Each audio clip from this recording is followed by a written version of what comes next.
എന്നെ കേൾക്കുന്ന പ്രിയ ഉദ്യോഗാർത്ഥികൾക്ക് ട്രൂവൺ സംഘടിപ്പിച്ചിരിക്കുന്ന പ്രീവിയസ് ക്വസ്റ്റ്യൻ പേപ്പർ വർക്കൗട്ട് സെഷനിലേക്ക് സ്വാഗതം.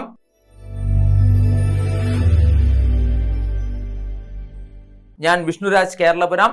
ഇന്ന് നമ്മൾ ചർച്ച ചെയ്യുന്നത് 11/2025 PSC ഏറ്റവും ലേറ്റസ്റ്റ് നടത്തിയ ഒരു പരീക്ഷയുടെ 10 ഇന്ത്യ ചരിത്രത്തിന്റെ ചോദ്യങ്ങളാണ്.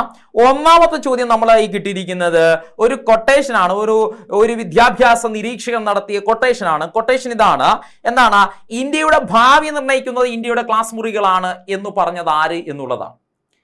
ഇന്ത്യയുടെ ഭാവി നിർണ്ണയിക്കുന്നത് ഇന്ത്യയുടെ ക്ലാസ് മുറികളാണ് എന്ന് പറഞ്ഞത് ഗാന്ധിജിയാണോ, ലക്ഷ്മണസ്വാമി മുതലിയാറാണോ, ഡോക്ടർ എസ് രാധാകൃഷ്ണനാണോ, DS കോത്താരിയാണോ എന്നുള്ളതാണ്. ഇതിന്റെ ഉത്തരം നിങ്ങൾക്കറിയാം, മനസ്സിൽ വന്നിരിക്കുന്നോ?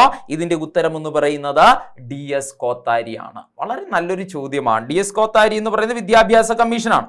ഇനി ബാക്കിയുള്ള ഓപ്ഷനുകൾ നമ്മൾ പരിശോധിച്ചാൽ ലക്ഷ്മണസ്വാമി മുതലിയാർ വിദ്യാഭ്യാസ കമ്മീഷനിൽ പെടുന്ന ആളാണ്, ഡോക്ടർ എസ് രാധാകൃഷ്ണൻ വിദ്യാഭ്യാസ കമ്മീഷനിൽ പെടുന്ന ആളാണ്, അല്ലേ? അപ്പൊ ഇവരെല്ലാവരും നമുക്ക് ഇത്തരത്തിലുള്ള എഡ്യൂക്കേഷൻ മേഖലയുമായി ബന്ധപ്പെട്ട വ്യക്തികളാണ്. ഇതേ കണക്കൊരു സിമിലാരിറ്റി ഉള്ള ഒരു കൊട്ടേഷൻ ചോദിച്ചത് ഗാന്ധിജിയുമായി ബന്ധപ്പെട്ട ഒരു കൊട്ടേഷൻ ഞാൻ ഇവിടെ നിന്ന് ഓർത്ത് പറയുകയാണ്. ആ കൊട്ടേഷൻ ഇതായിരുന്നു: ഓരോ വീടും ഓരോ വിദ്യാലയമാണ് എന്നാണ് ഗാന്ധിജി പറയുന്നത്. ഓരോ വീടും ഓരോ വിദ്യാലയമാണ് എന്നാണ് പറയുന്നത്. അപ്പോൾ ഓരോ വീടും വിദ്യാലയമാകുമ്പോൾ വീട്ടിലുള്ള രക്ഷകർത്താക്കൾ വിദ്യാലയത്തിലുള്ള ആരായി മാറും?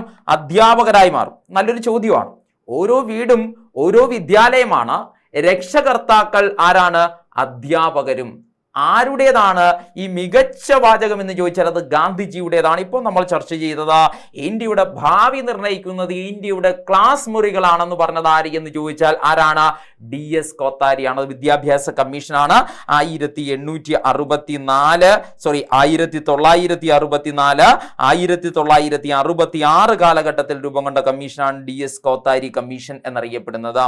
ഇനി ലക്ഷ്മണസ്വാമി കമ്മീഷൻ എന്ന് പറയുന്ന അതും വിദ്യാഭ്യാസ കമ്മീഷൻ, സ്വതന്ത്ര ഇന്ത്യയിലെ വിദ്യാഭ്യാസ കമ്മീഷൻ 52-53 കാലഘട്ടത്തിൽ പ്രവർത്തിച്ച കമ്മീഷനാണ് ലക്ഷ്മണസ്വാമി മുതലിയാർ കമ്മീഷൻ എന്നറിയപ്പെടുന്നത്. ലക്ഷ്മണസ്വാമി മുതലിയാർ കമ്മീഷനെയാണ് നമ്മൾ സെക്കൻഡറി കമ്മീഷൻ എന്ന് വിളിക്കുന്നത്. നല്ലൊരു ചോദ്യമാണ്.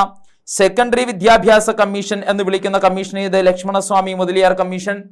അതുപോലെ തന്നെ യൂണിവേഴ്സിറ്റി എഡ്യൂക്കേഷണൽ കമ്മീഷൻ എന്ന് വിളിക്കുന്നത്, യൂണിവേഴ്സിറ്റി കമ്മീഷൻ എന്ന് വിളിക്കുന്നത് ആരെയാണെന്ന് ചോദിച്ചാൽ ഡോക്ടർ രാധാകൃഷ്ണനെയാണ് വിളിക്കുന്നത്. പ്രത്യേകത സ്വതന്ത്ര ഭാരതത്തിലെ ആദ്യത്തെ വിദ്യാഭ്യാസ കമ്മീഷനാണ്.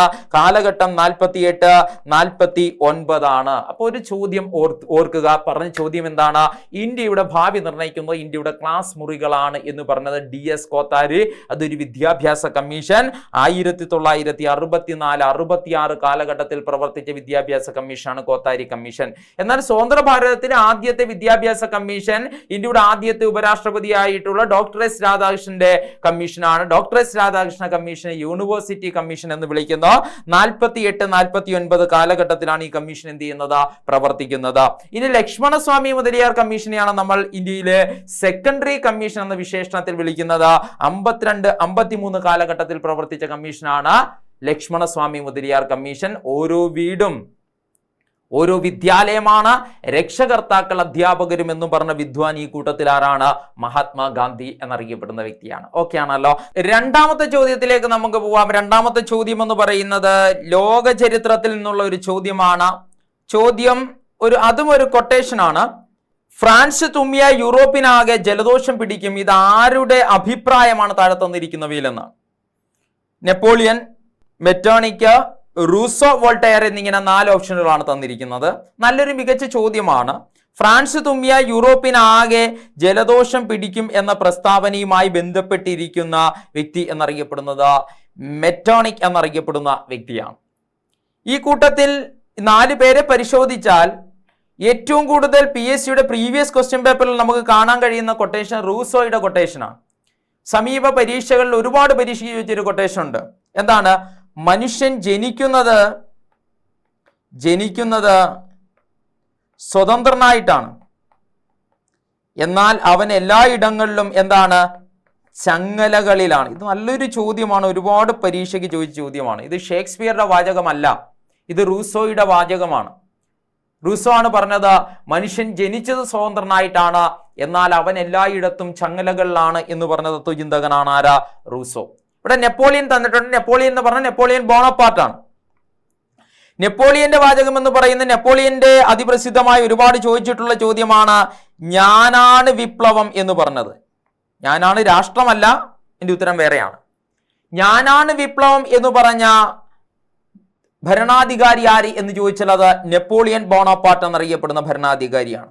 ഫ്രാൻസ് തുമ്മിയാൽ യൂറോപ്പിനാകെ ജലദോഷം പിടിക്കുമെന്ന് പറഞ്ഞത് മെറ്റേണിക് എന്നറിയപ്പെടുന്ന വ്യക്തിയാണ്. ഇനി വോൾട്ടയറിന്റെ ഒരു സ്കൂൾ ടെക്സ്റ്റ് ചോദ്യത്തിലേക്ക് നമുക്ക് പോയി ഇദ്ദേഹം പറഞ്ഞ ഒരു വാചകമാണ്, എനിക്ക് നിന്റെ വാക്കുകളോട് യോജിക്കുവാൻ കഴിയുകയില്ല, എന്നാൽ പറയുവാനുള്ള നിന്റെ അവകാശത്തെ മരണം വരെയും ഞാൻ സംരക്ഷിക്കും എന്നതാണ്.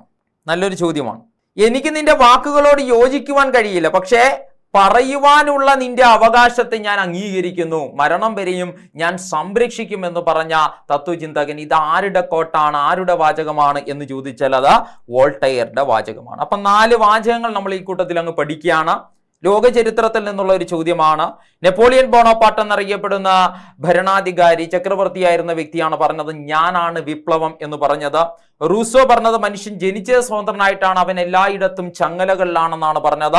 ഫ്രാൻസ് തുമ്മിയ യൂറോപ്പിനാകെ ജലദോഷം പിടിക്കുമെന്ന് പറഞ്ഞത് മെറ്റേണിക് ആണ്. ഇനി വോൾട്ടയർ ആണ് പറഞ്ഞത്, എനിക്ക് നിന്റെ വാക്കുകളോട് യോജിക്കുവാൻ കഴിയില്ല, എന്നാൽ പറയുവാനുള്ള നിന്റെ അവകാശത്തെ മരണം വരെയും ഞാൻ സംരക്ഷിക്കും എന്ന് പറഞ്ഞത് വോൾട്ടയർ എന്നറിയപ്പെടുന്ന തത്വചിന്തകനാണ്. ഓക്കെ, മൂന്നാമത്തെ ചോദ്യത്തിലേക്ക് നമുക്ക് പോകാം. മൂന്നാമത്തെ ചോദ്യം ഇതാണ്, 1917 ഗാന്ധിജി പങ്കെടുത്ത നീലം കർഷകരുടെ സമരം നടന്ന സ്ഥലം ഏത് കൊച്ചുകുട്ടിക്കും അറിയാം. 17 നടന്നത് ചമ്പാരൻ സമരമാണ്. നീലം കർഷകരുടെ അവകാശ സംരക്ഷണത്തിന് വേണ്ടി ഗാന്ധി നടത്തിയ സമരമാണ്. ഉത്തരം ചമ്പാരൻ. വളരെ സിമ്പിൾ ആയിട്ടുള്ള ചോദ്യമാണ്. ഇനി വീണ്ടും ഗാന്ധിജിയെ കുറിച്ചുള്ള ഒരു ചോദ്യം, 4ാമത്തെ ചോദ്യം, താഴെ പറയുന്നവയിൽ ഗാന്ധി ഇർവിൻ ഉടമ്പടിയുമായി ബന്ധമല്ലാത്തത് ഏത് എന്നുള്ളതാണ്. ബന്ധപ്പെടാത്തത് ഏത്? എന്തുമായി? ഗാന്ധി ഇർവിൻ ഉടമ്പടിയുമായി. ഗാന്ധി ഇർവിൻ ഉടമ്പടി വരുന്നത് 1931 മാർച്ച് മാസം 5-ാം തീയതി ഗാന്ധിജിയും വൈസ്രോയിയായ ഇർവിൻ പ്രഭുവും തമ്മിൽ വ്യവസ്ഥ ചെയ്ത ഉടമ്പടിയാണ്. ഈ ഉടമ്പടിയിൽ പെടാത്ത പ്രസ്താവന ഏത്? പ്രസ്താവന പരിശോധിക്കാം. നിയമലംഘന പ്രസ്ഥാനം പിൻവലിക്കും. നിയമലംഘന, അതായത് സിവിൽ നിയമലംഘന പ്രസ്ഥാനം പിൻവലിക്കുമെന്ന് ഗാന്ധിജി അഭിപ്രായപ്പെട്ടത് ഈ ഉടമ്പടിയിലാണ് എന്ന് പറയുന്നു. ഇത് ശരിയായ ഉടമ്പടിയാണ്. സിവിൽ നിയമവും സിവിൽ നിയമലംഘന പ്രസ്ഥാനവും പിൻവലിക്കാമെന്ന് പരസ്പരം ഇരുകൂട്ടരും വ്യവസ്ഥ ചെയ്ത ഉടമ്പടിയാണ് ഗാന്ധി ഇർവിൻ ഉടമ്പടി. ഇത് ശരിയായ പ്രസ്താവനയാണ്. അടുത്ത 2ാമത്തേത്, പ്രൊവിനൻസുകളിലെ ദ്വിഭരണ സമ്പ്രദായത്തെ എന്തു ചെയ്യും? അവസാനിപ്പിക്കും എന്ന് വൈസ്രോയി പറഞ്ഞു എന്നുള്ളതാണ്. ഇത് തെറ്റാണ്. പ്രൊവിനൻസുകളിലെ ദ്വിഭരണ സമ്പ്രദായത്തെ നിർത്തലാക്കുവാൻ എന്ന് വൈസ്രോയി പറഞ്ഞിട്ടില്ല. കാരണം പ്രൊവിനൻസുകളുടെ ദ്വിഭരണ സമ്പ്രദായം 19 ഗവൺമെന്റ് ഓഫ് ഇന്ത്യ ആക്ടിലൂടെയാണ് ഇന്ത്യയിൽ ആരംഭിക്കുന്നത്. അത് പിൻവലിക്കപ്പെടുന്നത് 1935 ഗവൺമെന്റ് ഓഫ് ഇന്ത്യ ആക്ടിലൂടെയാണ് പിൻവലിക്കപ്പെടുന്നത്. ഈ സിവിൽ നിയമലംഘന പ്രസ്ഥാനമൊക്കെ ഉണ്ടാകുന്നത്, ഗാന്ധി ഇർവിൻ ഉടമ്പടിയൊക്കെ ഉണ്ടാകുന്നതിന് കാരണമായ ഒരു സാമൂഹ്യ അന്തരീക്ഷം എന്ന് പറയുന്നത് 1927 നടപ്പിലാക്കിയ സിവിൽ നിയമമാണ്. അപ്പം അതും ഇതുമായി ഒരു ബന്ധവുമില്ല. ദ്വിഭരണത്തെ പിൻവലിക്കാമെന്ന് ഇർവിൻ പ്രഭു ഈ ഉടമ്പടിയിൽ പരാമർശിച്ചിട്ടില്ല. ഇതിനകത്ത് രാഷ്ട്രീയ തടവുകാരെ മോചിപ്പിക്കും എന്ന് ഇർവിൻ പ്രഭു പറഞ്ഞിരുന്നു എന്നുള്ളതാണ്. അങ്ങനെ പറഞ്ഞിരുന്നു, അങ്ങനെ ഒരു വ്യവസ്ഥ ഉണ്ടായിരുന്നു. എന്താണ്? രാഷ്ട്രീയപരമായി ഈ സംഭവവുമായി ബന്ധപ്പെട്ട് സിവിൽ നിയമലംഘന പ്രസ്ഥാനത്തിന്റെ പേരിൽ ജയിലിൽ അടയ്ക്കപ്പെട്ടിട്ടുള്ള മിതവാദികളെയും തീവ്രവാദികളെയും ഒക്കെ മോചിപ്പിക്കാം എന്ന് പറയുന്ന ഒരു കോട്ട് ഇതിനകത്ത് ഉണ്ടായിരുന്നു എന്നുള്ളത് ശരിയാണ്. ബന്ധമല്ലാത്തത് ഏത് എന്നുള്ളതാണ്. ബന്ധമല്ലാത്തതെന്ന് പറയുമ്പോൾ ഒന്ന് മാത്രമേ ഉള്ളൂ. ഏതാണ്? 2 മാത്രമാണ്. അതായത് പ്രവിശ്യകളിലെ ദ്വിഭരണം അവസാനിപ്പിക്കും എന്ന് പറഞ്ഞിരുന്നില്ല എന്ന് മനസ്സിലാക്കി വെക്കുക. ഗാന്ധി ഇർവിൻ ഉടമ്പടി 1931 മാർച്ച് 5-ാം തീയതി. ഇവിടെ വേണമെങ്കിൽ റാങ്ക് മേക്കിംഗ് പോയിന്റ് കൂടി ഓർത്ത് വെക്കുക. ഇത് 2 വിഭാഗങ്ങളുടെയും വിജയമാണ്. ഇത് 2 വിഭാഗങ്ങളുടെയും വിജയമാണ് എന്നാണ് പറയുന്നത്. ഈ പ്രസ്താവന ആരുടേത്? ഈ പ്രസ്താവന ഗാന്ധിജിയുടേത്.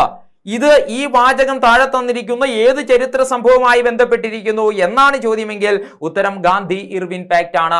ഗാന്ധി ഇർവിൻ ഉടമ്പടിയുമായി ബന്ധപ്പെട്ട ഇത് 2 വിഭാഗങ്ങളുടെയും വിജയമാണെന്നൊരു പ്രസ്താവന നടത്തിയത് ഗാന്ധിജി. ഈ ഉടമ്പടി നിലവിൽ വരുന്ന 1931 മാർച്ച് 5-ാം തീയതി. ഈ ഉടമ്പടിയുടെ അടിസ്ഥാനത്തിലാണ് ഗാന്ധിജി പിൽക്കാലത്ത് 2-ാം വട്ടമേ സമ്മേളനത്തിൽ പങ്കെടുക്കുന്നത്. സിവിൽ നിയമവും സിവിൽ നിയമലംഘന പ്രസ്ഥാനവും പിൻവലിക്കാമെന്ന് വ്യവസ്ഥ ചെയ്ത് ഉടമ്പടിയും ഇനി രാഷ്ട്രീയ തടവുകാരെ മോചിപ്പിക്കാമെന്ന് എന്ന് ഇർവിൻ പ്രഭു സമ്മതിച്ച ഉടമ്പടിയും ഈ ഉടമ്പടിയാണ് എന്ന് മനസ്സിലാക്കി വെക്കുക. 5ാമത്തെ ചോദ്യത്തിലേക്ക് നമ്മൾ പോവുകയാണ്. താഴെ പറയുന്നവയിൽ ഇന്ത്യയുടെ ദേശീയ ഗാനവുമായി ബന്ധപ്പെട്ട തെറ്റായ പ്രസ്താവനകൾ ഏത് എന്നാണ്.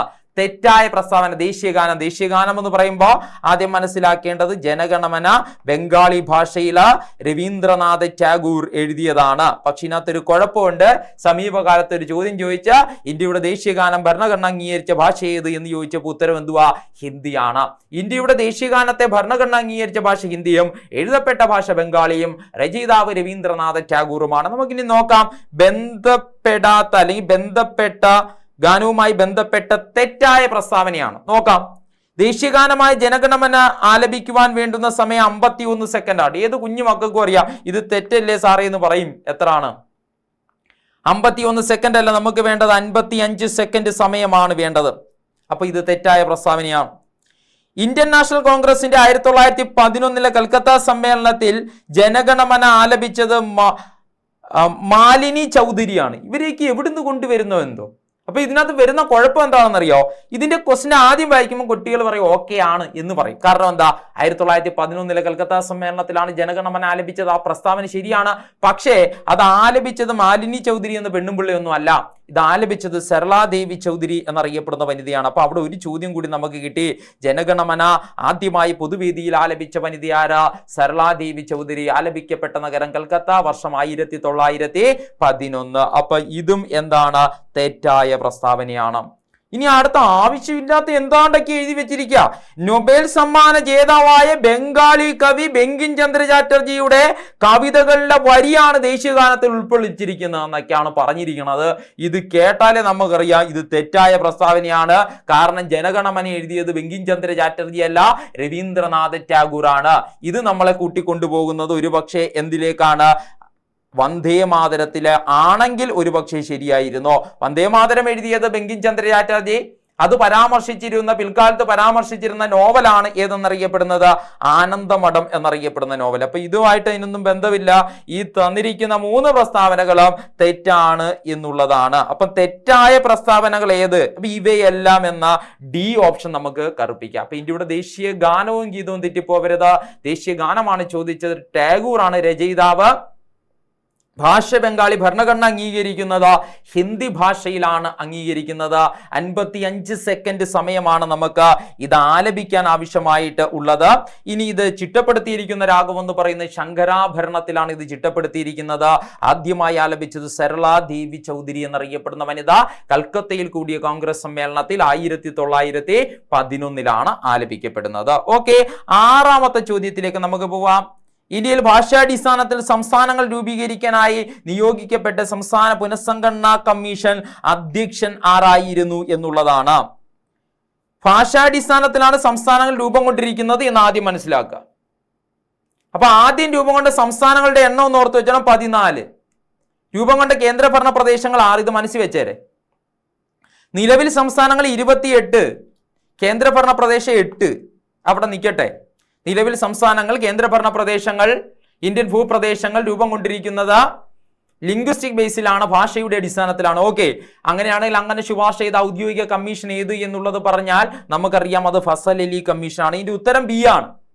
ഇതിനകത്ത് ഒരു ഓപ്ഷനും വായിക്കേണ്ട. ഇതിന്റെ ഉത്തരം എന്താണ്? ബി ആണ്. ജവഹർലാൽ നെഹ്റുവിന്റെ ഭരണകാലഘട്ടത്തിൽ അപ്പോയിന്റ് ചെയ്ത കമ്മീഷൻ, 1953 അപ്പോയിന്റ് ചെയ്ത കമ്മീഷൻ 1955 റിപ്പോർട്ട് അവതരിപ്പിക്കുകയും 1956 അതിന്റെ അടിസ്ഥാനത്തിൽ സംസ്ഥാന പുനഃസംഘടനാ നിയമം നടപ്പിലാക്കുകയും ചെയ്യുന്നു. സംസ്ഥാന പുനഃസംഘടനാ നിയമം നടപ്പിലാക്കുന്നത്, പാസ്സാക്കുന്ന 1956. ആ നിയമത്തെ ശുപാർശ ചെയ്ത കമ്മീഷൻ ഫസൽ അലി കമ്മീഷൻ എന്നറിയപ്പെടുന്നത്. 1953 നെഹ്റു അപ്പോയിന്റ് ചെയ്ത കമ്മീഷൻ 55 റിപ്പോർട്ട് അവതരിപ്പിക്കുകയും 56 സംസ്ഥാന പുനഃസംഘടനാ കമ്മീഷൻ നിയമം നിലവിൽ വരികയും ചെയ്തു. അങ്ങനെ 56 ആദ്യമായി 14 സംസ്ഥാനങ്ങളും 6 കേന്ദ്രഭരണ പ്രദേശം രൂപം കൊള്ളുന്നു. നിലവിൽ വളർന്ന് 28 സംസ്ഥാനങ്ങളും 8 കേന്ദ്രഭരണ പ്രദേശങ്ങളും രാജ്യത്ത് എന്ത് ചെയ്യുന്നുണ്ട്? നിലനിൽക്കുന്നുണ്ട് എന്ന് മനസ്സിലാക്കി വെക്കുക. ഓക്കെ ആണല്ലോ. അപ്പൊ വളരെ ഇമ്പോർട്ടന്റ് ആയിട്ടുള്ള ഒരു ചോദ്യമാണ് അതെന്ന് ഓർത്തു വെച്ചിരിക്കും. ഇനി വേണമെങ്കിൽ ചോദിക്കാം, ഈ ഫസൽ അലി കമ്മീഷനിൽ എത്ര അംഗങ്ങൾ ഉണ്ടായിരുന്നു എന്നുള്ളത് നല്ലൊരു ചോദ്യമാണ്. 3 അംഗങ്ങളാണ് ഫസൽ അലി കമ്മീഷനിൽ ഉണ്ടായിരുന്നത്. ഫസൽ അലി കമ്മീഷനിൽ ഉണ്ടായിരുന്ന വ്യക്തിയാണ് സർദാർ KM പണിക്കർ എന്നറിയപ്പെടുന്ന വ്യക്തി. KM പണിക്കർ HN കുൻസ്രു, അതെനിക്ക് തന്നെ ഫസൽ അലി. ഇപ്പൊ 3 പേരാണ് ഫസൽ അലി കമ്മീഷൻ അംഗങ്ങൾ. ചിലപ്പോൾ കൂട്ടത്തിൽ പെടാത്തതൊക്കെ വേണമെങ്കിൽ ചോദിക്കുന്നത് സിമ്പിൾ ചോദ്യമാണ്, ഓർത്തു വെച്ചോളൂ. ഫസൽ അലി, സർദാർ KM പണിക്കർ, HN കുൻസ്രു ആണ് ഫസൽ അലി കമ്മീഷനിൽ ഉണ്ടായിരുന്നത്. ഭാഷയുടെ അടിസ്ഥാനത്തിലാണ് ഇന്ത്യൻ സംസ്ഥാനങ്ങൾ രൂപം കൊണ്ടത്. അപ്പൊ ഇന്ത്യൻ ഭാഷാടിസ്ഥാനത്തിൽ സംസ്ഥാനം രൂപീകരിക്കാനായി നിയോഗിക്കപ്പെട്ട സംസ്ഥാന പുനഃസംഘടനാ കമ്മീഷൻ തലവൻ, അതാണ് ചോദ്യം. ഉത്തരം ഫസൽ അലി കമ്മീഷനാണ്. ഓക്കെ, 7ാമത്തെ ചോദ്യത്തിലേക്ക് പോകുന്നു. സംസ്ഥാന പുനഃസംഘടനാ കമ്മീഷൻ അംഗമായിരുന്ന മലയാളി ആര് എന്നുള്ളതാണ് ചോദ്യം. ഒരു ടോപ്പിക്ക് പഠിച്ച ഒരു കുട്ടിക്ക് ഇവിടെ 2 മാർക്ക് കിട്ടും. കാര്യം എന്താ, ഇതേ സെയിം ചോദ്യമല്ലേ ആ ക്വസ്റ്റ്യൻ പേപ്പറിന് തൊട്ട് മുമ്പ് കിടക്കുന്ന ചോദ്യം. എന്താണ്? സംസ്ഥാന പുനഃസംഘടനാ കമ്മീഷൻ അധ്യക്ഷനാരായിരുന്നു? ഫസൽ അലി. അതിനകത്ത് എത്ര അംഗങ്ങളുണ്ട്? 3 പേര്.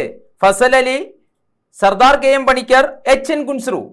ഇത് പഠിക്കുന്ന ഒരു കുട്ടിക്ക് അടുത്ത ചോദ്യത്തിന് 1 മാർക്ക്. എന്താണ്? ഇതേ ചോദ്യം തന്നെ, ഇതേ ടോപ്പിക്ക് തന്നെ. സംസ്ഥാന പുനഃസംഘടനാ കമ്മീഷൻ അംഗമായ മലയാളി 3 അംഗങ്ങളാണ്. അതിനകത്ത് ഒരേ ഒരു മലയാളി ആരാ? സർദാർ KM പണിക്കർ. നമ്മൾ പഠിച്ചതാ. അപ്പൊ ഇതിന്റെ ഉത്തരം എന്തുവാ? സർദാർ KM പണിക്കർ. പക്ഷെ ഇവിടെ ഒരു കാര്യം വരും, കുട്ടികൾ ഏറ്റവും കൂടുതൽ പോയി എഴുതുന്ന സാധ്യത എന്താ?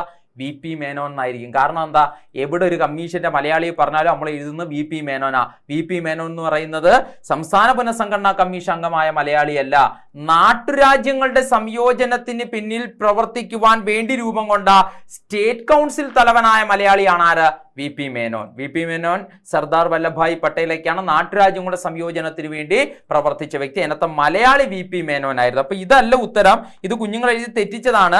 സംസ്ഥാന പുനഃസംഘടനാ കമ്മീഷൻ അംഗമായ മലയാളി ആര് എന്ന് ചോദിച്ചാൽ സർദാർ KM പണിക്കർ എന്നറിയപ്പെടുന്ന വ്യക്തിയാണ്. ഓക്കെ ആണല്ലോ. 8ാമത്തെ ചോദ്യത്തിലേക്ക് നമുക്ക് പോവാം. ഒരു ബുക്കാണ് ചോദിച്ചിരിക്കുന്നത്. അപ്പൊ ഈ ക്വസ്റ്റ്യൻ പേപ്പറിൽ തന്നെ 2 ബുക്കുകൾ ചോദിച്ചു. അതായത് ശരിയായ ജോഡി കണ്ടെത്താൻ ചോദിക്കുന്ന ക്വസ്റ്റ്യന്റെ ഭാഗത്ത് ബുക്ക് ആണ് ചോദിച്ചത്. ഇനി ഗാന്ധിജിയുടെ ഒരു ബുക്ക് ചോദിച്ചിരിക്കുന്നു. 2 കോട്ടുകൾ ചോദിച്ചിട്ടുണ്ട്, 2 കൊട്ടേഷൻസുകൾ ചോദിച്ചിട്ട്, ഒരു കമ്മീഷന്റെ തന്നെ 2 ചോദ്യങ്ങൾ ചോദിച്ചിട്ടുണ്ട്. ഇനി വിദ്യാഭ്യാസ കമ്മീഷന്റെ ഒരു ചോദ്യം ചോദിച്ചിട്ടുണ്ട്. അപ്പം ഈ നിരന്തരമായിട്ടുള്ള മേഖലകൾ കണ്ടെത്തി പഠിക്കുവാൻ തയ്യാറാവണേ കാര്യങ്ങൾ എളുപ്പമാണ്. നമ്മൾ സമയം കളയുന്നില്ല. ഗാന്ധിജിയും അരാജകത്വവും, അനാർക്കിയാണ് ചോദ്യം. ഗാന്ധിജിയും അരാജകത്വവും എന്ന ബുക്ക് എഴുതിയത് ആര്? ഒരുപാട് പരീക്ഷയ്ക്ക് ചോദിച്ച ചോദ്യമാണ്. അത് C ശങ്കരൻ നായർ എന്നറിയപ്പെടുന്ന മലയാളിയാണ്. ചേറ്റൂർ ശങ്കരൻ നായർ എന്നറിയപ്പെടുന്ന വ്യക്തിയാണ് ഗാന്ധിജിയും അരാജകത്വവും എന്നറിയപ്പെടുന്ന ബുക്ക് എഴുതിയത്. ഗാന്ധിജിയുടെ അഹിംസാവാദത്തെ, ഗാന്ധിയുടെ രാഷ്ട്രീയ സമീപനങ്ങളെ എതിർത്തുകൊണ്ടുള്ള ബുക്കായിരുന്നു ഇത്. അപ്പം ഗാന്ധിജിയുടെ രാഷ്ട്രീയ ആശയങ്ങൾക്ക് എതിരെയുള്ള ബുക്കായിരുന്നു മലയാളിയായ C ശങ്കരൻ നായരുടെ ബുക്ക്. ക്വസ്റ്റ്യൻ പേപ്പറിൽ എപ്പോഴും ഇടപിടിക്കുന്ന മലയാളിയാണ് ചേറ്റൂർ ശങ്കരൻ നായർ. 3 സാഹചര്യങ്ങളിലാണ് PSC ചോദിച്ചിട്ടുള്ളത്. ഒരു ബുക്ക് നിരന്തരം ചോദിച്ചുകൊണ്ടിരിക്കുന്ന ബുക്ക് ഗാന്ധിജിയും അരാജകത്വവും എന്ന ബുക്ക് എഴുതിയ C ശങ്കരൻ നായർ. 2ാമത്തെ കണ്ടീഷൻ, ഇന്ത്യൻ നാഷണൽ കോൺഗ്രസിന്റെ പ്രസിഡന്റ് പദവി അലങ്കരിച്ച ആദ്യത്തെ മലയാളി ആര്, അല്ലെങ്കിൽ ഏക മലയാളി ആര് എന്ന് ചോദിച്ചാൽ അത് C ശങ്കരൻ നായർ, ചേറ്റൂർ ശങ്കരൻ നായർ. വർഷം 1897 അമരാവതിയിൽ കൂടിയ കോൺഗ്രസ് സമ്മേളനത്തിലാണ്. 3ാമത്തെ കണ്ടീഷൻ എന്ന് പറയുന്നത് 1919 ജാലിയൻ വാലാബാഗ് കൂട്ടക്കൊല നടക്കുമ്പോ അതുമായി ബന്ധപ്പെട്ട് അതിൽ പ്രതിഷേധിച്ച വൈസ്രോയി കൗൺസിലിൽ നിന്ന് രാജിവെച്ച മലയാളി ആര് എന്ന് ചോദിച്ചാൽ അതുമാര് തന്നെയാണ്, ചേറ്റൂർ ശങ്കരൻ നായരാണ്. നല്ല ചോദ്യമാണ്. ജാലിയൻ വാലാബാഗ് കൂട്ടക്കൊലയെ പ്രതിഷേധിച്ച് വൈസ്രോയി കൗൺസിലിൽ നിന്ന് രാജിവെച്ച മലയാളി, INCയുടെ ആദ്യത്തെ മലയാളി പ്രസിഡന്റ്, 1897 അമരാവതി സമ്മേളനത്തിന്റെ അധ്യക്ഷൻ, ഗാന്ധിജിയുടെ രാഷ്ട്രീയ സമീപനങ്ങളെ, സമരാശയങ്ങളെ എതിർത്തുകൊണ്ട്, അല്ലെങ്കിൽ ഗാന്ധി കോൺസെപ്റ്റിനെ, അഹിംസാവാദത്തെ എതിർത്തുകൊണ്ട് ഇദ്ദേഹം ചമച്ച ബുക്കിന്റെ പേരാണ് ഗാന്ധിജിയും അരാജകത്വവും എന്നറിയപ്പെടുന്ന ബുക്ക്. ഓക്കെ, ഇതിനകത്ത് പിന്നെ MT വാസുദേവൻ മലയാളി തരുന്നു, K അയ്യപ്പൻ മലയാളി തരുന്നു. ഇനി വേറൊരു പേര് NV കൃഷ്ണ വാര്യരാണ്. NV കൃഷ്ണ വാര്യരുടെ ബുക്ക് ചോദിച്ചിട്ടുണ്ട്. ഗാന്ധി എന്താണ്? ഗാന്ധി ആൻഡ് ഗോഡ്സെ എന്നാണ് ആ ബുക്കിന്റെ പേര്. ഗാന്ധിയും ഗോഡ്സെയും എന്നറിയപ്പെടുന്ന ബുക്ക് എഴുതിയത് ഗോഡ്സെ, NV കൃഷ്ണ വാര്യർ. ഇനി ഇതേണക്ക് തെറ്റിക്കുന്ന ഒരു ചോദ്യമാണ് ഗാന്ധി ആൻഡ് സ്റ്റാലിൻ. ഗാന്ധി ആൻഡ് സ്റ്റാലിൻ എന്നറിയപ്പെടുന്ന ബുക്ക് എഴുതിയത് ലൂയിസ് ഫിഷർ ആണ്. അപ്പൊ ഇവിടെ പറയുന്ന ബുക്കുകളൊന്ന് ഓർത്തു വെച്ചോണം. ഗാന്ധിയുമായി ബന്ധപ്പെട്ട ബുക്കുകൾ നിങ്ങളൊരു 10-15 ബുക്ക് പഠിച്ചു കഴിഞ്ഞാൽ നിങ്ങൾക്ക് തീർച്ചയായിട്ടും 1 മാർക്ക് കിട്ടും. Gandhi and Stalin Louis Fischer ആണ്. ഗാന്ധി ആൻഡ് ഗോഡ്സെ NV കൃഷ്ണ വാര്യർ ആണ്. ഗാന്ധിജിയും അരാജകത്വവും എഴുതിയത് ചേറ്റൂർ ശങ്കരൻ നായർ എന്നറിയപ്പെടുന്ന വ്യക്തിയാണ് എന്ന് ഓർത്തു വെച്ചിരിക്കുക. പൊന്നുമക്കളെ, ദാണ്ട് 9ാമത്തെ ചോദ്യത്തിലേക്ക് പോകുന്നു. ഒരു മലയാളിയെ കുറിച്ചാണ് ചോദ്യം. ബാരിസ്റ്റർ GP പിള്ള താഴെ പറയുന്ന ഏത് സംഭവവുമായി ബന്ധപ്പെട്ടിരിക്കുന്നു എന്നുള്ളതാണ്. ഇത് കേരള ചരിത്രത്തിൽ നിന്നുള്ള ഒരു ചോദ്യമാണ്. ബാരിസ്റ്റർ GP പിള്ള ഇന്ത്യ ചരിത്രവുമായി ബന്ധപ്പെട്ട ഒരു ചോദ്യം പറഞ്ഞാൽ നമുക്ക് പറയാം ഗാന്ധിജിയുടെ ആത്മകഥയായിട്ടുള്ള സത്യാനാം പ്രയോഗിൽ അദ്ദേഹം പരാമർശിക്കുന്ന ഏക മലയാളി ആര് എന്ന് ചോദിച്ചാൽ അതാരാണ്? Barrister GP Pillai. ഗാന്ധിയുടെ ആത്മകഥയിൽ പരാമർശിക്കുന്ന ഏക മലയാളി ആര് എന്ന് ചോദിച്ചാൽ അതാരാണ്? Barrister GP Pillai. ആ GP പിള്ളയുമായി ബന്ധപ്പെട്ട് കേരളത്തിലെ പ്രവർത്തനമേത്, പ്രക്ഷോഭമേത് എന്നുള്ളതാണ്. ഈഴവ മെമ്മോറിയൽ, നിവർത്തന പ്രക്ഷോഭം, ഗുരുവായൂർ സത്യാഗ്രഹം, മലയാളി മെമ്മോറിയൽ ആണ്. മലയാളി മെമ്മോറിയൽ ആണ് ഇദ്ദേഹവുമായി ബന്ധപ്പെട്ടിരിക്കുന്നത്. വളരെ ഇമ്പോർട്ടന്റ് ആയിട്ടുള്ള ചോദ്യം. 1891 രൂപം കൊണ്ട നിലവിൽ വന്ന മലയാളി മെമ്മോറിയൽ ആണ്. അതായത് തിരുവിതാംകൂറില് ശ്രീമൂലം തിരുനാൾ എന്നറിയപ്പെടുന്ന രാജാവ് ഭരണപദത്തിൽ ഇരിക്കുമ്പോൾ ശ്രീമൂലം തിരുനാളിന് സമർപ്പിക്കപ്പെട്ട ഒരു മെമ്മോറാണ്ടമാണിത്. ഇതിന്റെ പേര് മലയാളി മെമ്മോറിയൽ എന്നാണ്. ഇതിന്റെ പ്രത്യേകത എന്തെന്ന് ചോദിച്ചാൽ തിരുവിതാംകൂറിലെ പ്രദേശവാസികൾക്ക് അല്ലെങ്കിൽ മലയാളികൾക്ക്, കേരളീയർക്ക് കൂടുതൽ പ്രാധാന്യം ഗവൺമെന്റ് ജോലി എന്ന് പറഞ്ഞാൽ രാജകീയ ഉയർന്ന തൊഴിലുകളിൽ ഈ എല്ലാ മലയാളികൾക്കും തിരുവിതാംകൂറുകാർക്ക് കൂടുതൽ പ്രാധാന്യം നൽകണം, തമിഴ് ബ്രാഹ്മണരെ ഇത്തരത്തിലുള്ള മേഖലയിൽ നിന്ന് ഒഴിവാക്കണമെന്ന് ആവശ്യപ്പെട്ടുകൊണ്ട് ഉന്നയിച്ച ഒരു മെമ്മോറാണ്ടമായിരുന്നു ഏത്? മലയാളി മെമ്മോറിയൽ എന്നറിയപ്പെടുന്നത്. വളരെ ഇമ്പോർട്ടന്റ് ആണ്. മലയാളി മെമ്മോറിയലിന്റെ മുദ്രാവാക്യമാണ് തിരുവിതാംകൂറുകാർക്ക്. നല്ല ചോദ്യമാണ്. തിരുവിതാംകൂറുകാർക്ക് എന്ന മുദ്രാവാക്യത്തിന്റെ ഉടമയാരാ? Barrister GP Pillai. തിരുവിതാംകൂറുകാർക്ക് എന്ന മുദ്രാവാക്യം ഏത് പ്രക്ഷോഭവുമായി ബന്ധപ്പെട്ടിരിക്കുന്നു? മലയാളി മെമ്മോറിയൽ എന്ന പ്രക്ഷോഭം. വർഷം എന്നാണ്? 1891. ഇത് അടിയും പിടിയൊന്നുമല്ല, ഒരു മെമ്മോറാണ്ടം ശ്രീമൂലം തിരുനാളിന് സമർപ്പിച്ചതാണ്. ഇത് വേണ്ട അംഗീകാരം ഒന്നും ലഭിച്ചിരുന്നില്ല എന്ന് കൂടി മനസ്സിലാക്കുക. ഇതിനകത്ത് ആകെ ഒപ്പിട്ടവരുടെ എണ്ണം ഒന്ന് ഓർത്ത് വെച്ചോണം. 1028 പേരാണ് ഒപ്പുവെച്ചത്. ആ ഒപ്പുവെച്ച ആദ്യത്തെ ഒപ്പ് KP ശങ്കരമേനോൻ. വളരെ ഇമ്പോർട്ടന്റ് ആയിട്ടുള്ള ചോദ്യമാണ്.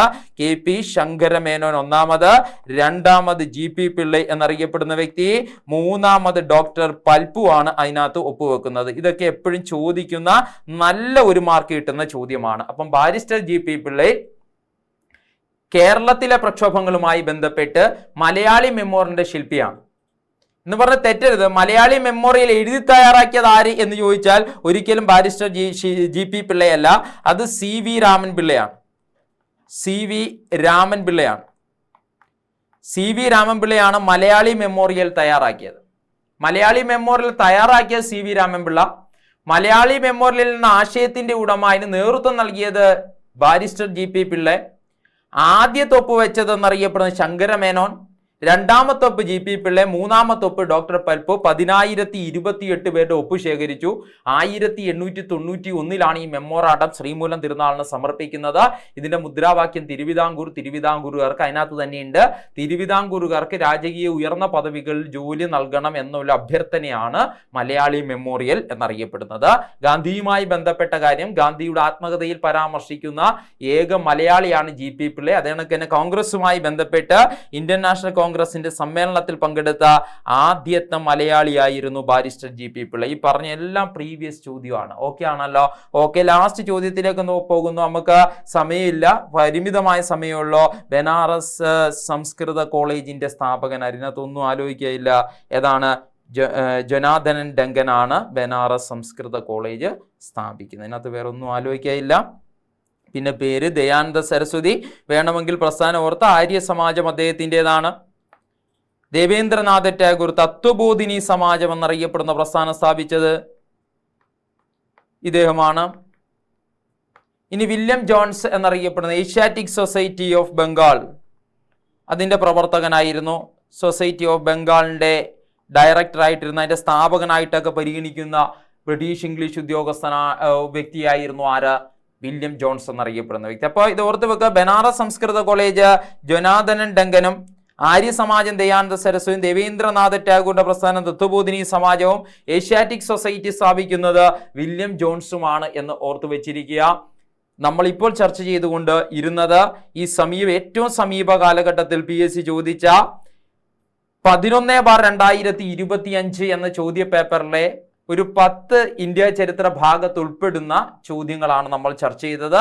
ഈ കാര്യങ്ങൾ മനസ്സിലായെന്ന് വിശ്വസിക്കുന്നു. തുടർന്നുള്ള ചരിത്ര ചോദ്യങ്ങളും ഓരോ സബ്ജക്റ്റ് ഓറിയന്റഡ് ആയിട്ട് അധ്യാപകർ ഓരോ ക്വസ്റ്റ്യൻ പേപ്പറിൽ നിന്നും പ്രീവിയസ് കൈകാര്യം ചെയ്യുന്ന ചോദ്യങ്ങളുടെ സീരീസ് യൂട്യൂബിൽ കിടപ്പുണ്ട്. എല്ലാ ക്ലാസ്സുകളും പോയി കാണുക. നിങ്ങളുടെ ടോപ്പിക് ബേസ് ഒന്നും പഠിച്ചില്ല എങ്കിൽ പോലും ഈ വരുന്ന LGS ബന്ധപ്പെട്ട പരീക്ഷകൾക്കൊക്കെ നിങ്ങൾക്ക് ഒരു പിടി മാർക്ക് ഈ ക്ലാസ്സുകൾ പ്രൊവൈഡ് ചെയ്യും എന്നുള്ളതിന് ഒരു തർക്കവുമില്ല. കിടുക്കാച്ചിയായിട്ട് പഠിക്കുക, മുന്നേറുക, വിജയിക്കുക. ഓക്കെ.